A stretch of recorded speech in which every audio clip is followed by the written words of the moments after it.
Kalian sempat dengar gak sih berita yang cukup mencengangkan dan juga mengiris hati? Cerita itu ada ibu hamil di Subang, Jawa Barat meninggal dunia dalam perjalanan setelah ditolak oleh rumah sakit. Nah, sedih banget kan ya, lagi keadaan darurat tapi bisa-bisanya kena tolak rumah sakit. Nah, karena kasus ini, Kemenkes pun turun tangan dan langsung mengevaluasi dan mengaudit kasus ini. Kira-kira kenapa ya ibu hamil tersebut bisa ditolak oleh rumah sakit? Apakah pihak rumah sakit memberi penjelasan tentang kasus ini? Sebenarnya boleh nggak sih rumah sakit menolak pasien yang sedang dalam keadaan darurat? Simak ulasan selengkapnya bersama aku Mela hanya di Headline.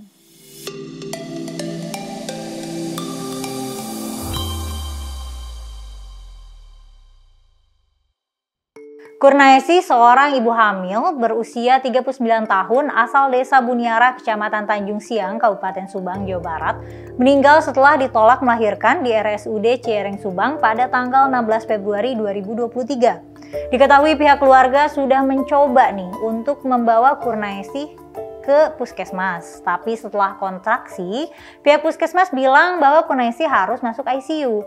Pihak keluarga dan bidan desa pun membawa Kurnaesi ini ke RSUD, tapi sayangnya ditolak dengan alasan kapasitas penuh dan nggak bawa surat rujukan dari puskesmas.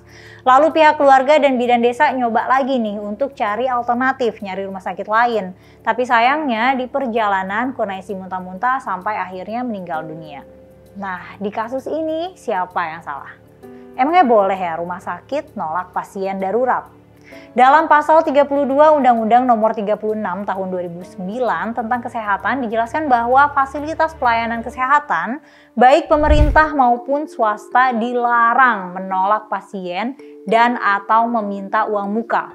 Dalam hal ini pihak RSUD Subang menolak Kurnaesi karena mengklaim bahwa kapasitas ruang ICU sedang penuh dan menyarankan agar ibu Kurnaesi dilarikan ke Rumah Sakit Hasan Sadikin Bandung, Jawa Barat. Maksi selaku Kepala Dinas Kesehatan Subang memberikan klarifikasi bahwa 5 menit sebelum Kurnaesi datang dengan mobil ambulannya, pihak RSUD Subang sudah ngasih konfirmasi kalau ICU itu sedang dalam keadaan penuh dan menyarankan sebaiknya pasien dibawa ke Rumah Sakit Hasan Sadikin Bandung karena kalau melihat kasus Kurnaesi ini butuh operasi dan pasca operasi yang butuh banget dukungan ICU. Tapi karena situasi makin genting, akhirnya Kurnaesi tetap dibawa ke RSUD Subang. Tapi setelah sampai, Kurnaesi masih diarahkan untuk ke Rumah Sakit Hasan Sadikin. Ya, rumit banget juga ya kayak keadaannya. Maksi bilang kalau dia sebagai dokter nggak bakal nyuruh Kurnaesi ke rumah sakit lain karena emang keadaannya tuh udah terdesak itu. Maksi juga menekankan pihaknya sudah bertemu dengan pihak rumah sakit dan melakukan pembinaan mengenai apa yang terjadi di lokasi. Wakil Menteri Kesehatan Dante Saxono Harbuono ngasih tanggapan di mana Kemenkes bakal mengadakan evaluasi dan audit medis serta audit administrasi atas kasus ini. Dante bilang pemberian sanksi kepada RSUD Subang telah dievaluasi lebih lanjut karena menurutnya pasien dengan risiko tinggi nggak boleh ditolak oleh rumah sakit. Pihak Ombudsman Jawa Barat pun ikut ngasih tanggapan di mana mereka sangat menyayangkan adanya kejadian ini.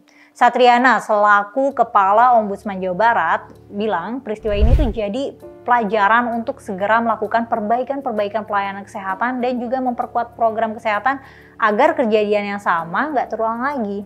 Dan nggak cuma pihak kesehatan aja yang turun tangan, pihak polisi juga tengah melakukan penyelidikan terkait kasus ini. Sumarni selaku Kapolres Subang bilang bahwa kasus ini dalam tahap pengembangan dan sudah dilakukan beberapa penyelidikan. Sumarni bilang kalau dalam kasus ini ada tindak pidana tentu akan dipidanakan. Dan pihak keluarga sebenarnya sementara itu pihak keluarga sudah memaafkan dan berdamai. Juju Junaidi selaku suami korban memilih untuk menyelesaikan kasus ini secara kekeluargaan. Di mana Juju menjelaskan bahwa pihak keluarga dan beliau sendiri selaku suami korban sepakat untuk berdamai dengan RSUD Subang dan kasus ini pun diselesaikan secara kekeluargaan. Juju telah memaafkan pihak RSUD dan menganggap kejadian itu adalah musibah.